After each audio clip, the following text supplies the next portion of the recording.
One of the unfortunate things about living in the world is that when you have goals, there will be obstacles. And those obstacles can often come in the form of other human beings, the doubters, the haters, and sometimes the friends and the family that just don't want you to get hurt or don't want you to change. Which is why in this video, I want to help immunize you against that peer and social pressure so that that doubt doesn't creep in and stop you from achieving your big dreams. Now, the first thing to realize is that it's not often the case that the person who is doubting us, the person who is pressuring us, has a really persuasive, amazing argument. What is often the case is that we haven't gotten clear on our own values, and we actually just use them as an excuse for doubting ourselves, which is why it's so important to get crystal clear on the things that you think are important. You need to write this down, and the best question that I know of to get clear on your values is this one. Do this at the end of the video.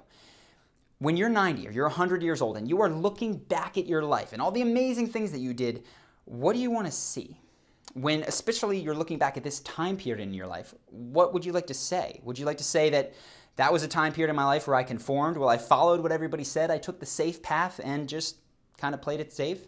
Or do you want to look back and say, no, that was the time period where I struck out and followed my dreams, and whether or not it went perfectly, I found out if that was something that I was capable of doing. I learned a ton. Now, I hope and I think that you're probably with me and that it's the second one.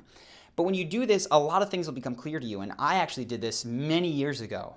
And I was working a normal job as a consultant, and it was very clear to me that I did not want to just work until I was 65. What I wanted to do was to move to Brazil with a bunch of my friends to try to start this online business thing to see if it could work. And when I wrote down my day, the way that I wanted to go, waking up in the morning, knocking on my friend's door, we lived in the same apartment, we'd go out to the beach together, we'd take a stroll, we'd be drinking caipirinhas. I wrote the whole thing out. When I got clear on that, it was so motivating that when anybody would come up to me and say, Char, you're crazy, you're going to quit your job, you're going to try to start this online business, it didn't faze me because I didn't value the security of the job in the same way that I valued pursuing this dream because I'd gotten clear on it. So take this time. This is so critical, not just for this topic, for everything in your life. Write down your values. It's so helpful.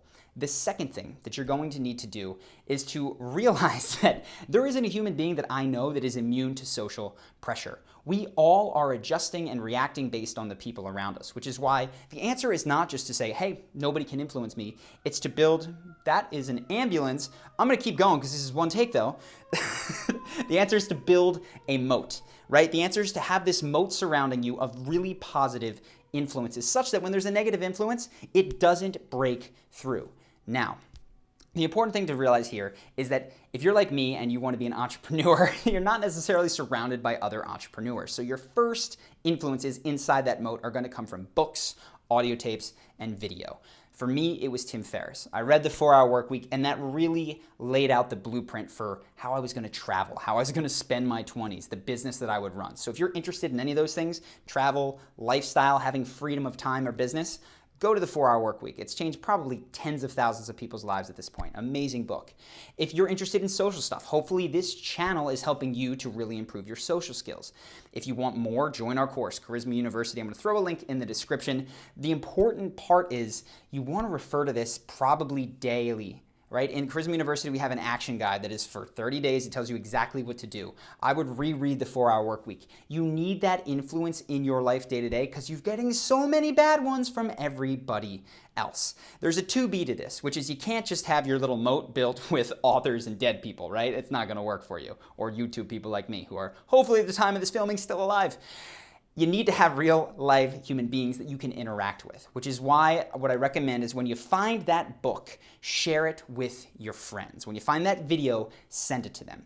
Friends that you might want to come on this journey with you, whatever it is, whether you're trying to stop drinking and be more social, whether you're trying to start a business, whether you're striking out on your own in any way, are going to be resistant to you persuading them. They will, in my experience, be much more open to checking out a piece of content that you give them and then forming their own idea. This is how Ben got me. He didn't tell me, hey man, we're going to start this business, it's going to be great. He gave me the 4-Hour Workweek and that took it from there. So that's 2B. Get someone else on your team. Start with your current circle, and if you can't get that, go to meetup.com, go to Reddit. There's a subreddit and a meetup for literally everything. So The third thing, and I've mentioned this, is that you need to make progress every single day. Like I said, influences are bombarding you from all angles all the time. You have to find a way to schedule into your day some sort of reading, some sort of video, some sort of conversation with a person that is going to make you not feel crazy. And Ben and I luckily lived together when we were starting our business. Every day he'd go into the office and his coworkers were telling him he was crazy for quitting his job in just a few months to go with Charisma on Command. But then he'd come home and we would laugh about how they couldn't see what we saw, that we were going to Brazil, that it was going to be awesome. You have to find a way every single day to refresh yourself against those negative influences, or else they will start to seep in. So that is how you inoculate yourself. What I want to teach you now is how to deal with it when inevitably that doubter comes up to you and says, hey, you're doing this wrong, or tries to pressure you. And that may happen for you over the holidays from a well-meaning aunt, uncle, mom, or dad. In this case, be kind, smile, but there's one phrase that I have found just puts an end to this conversation, and it's this. After they've told you the ways in which you change, you say, well, you know, it's a good thing that you get to make decisions for you and I get to make decisions for me. Because if it was the other way around, it sounds like we'd both be really unhappy. And I talked about this in another video, which I'll link to. But what this does is very subtly say, hey, make your own decisions, I'll make mine. That's how it's going to work. And also, as much as you don't approve of what I'm doing, I also don't want what you have. I'm just not shoving it down your throat. And people get that and they back off very quickly. The last thing that I've realized is that people are always going to tell you don't do that when you're in the thinking about it mode. When I was thinking about starting this business with Ben, everybody had an opinion. Won't work, can't do it for 100 reasons.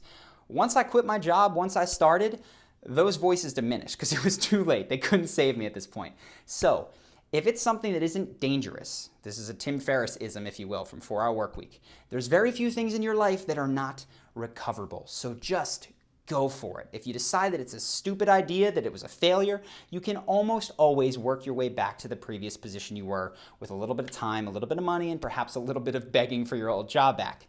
But you will not, if you continue your whole life waiting for the perfect opportunity, find it. So just give it a try.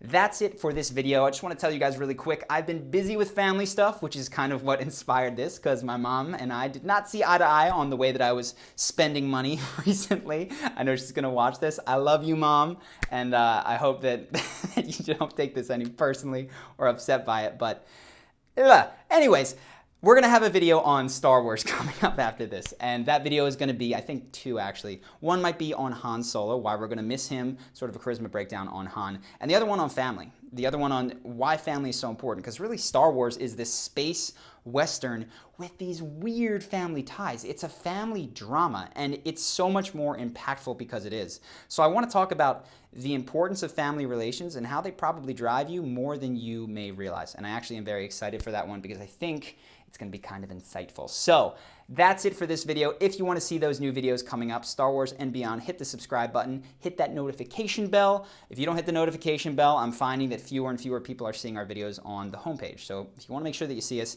hit that bell. Hope that you enjoyed this video. Let me know if you have other suggestions in the comments, and I'll see you in the next one.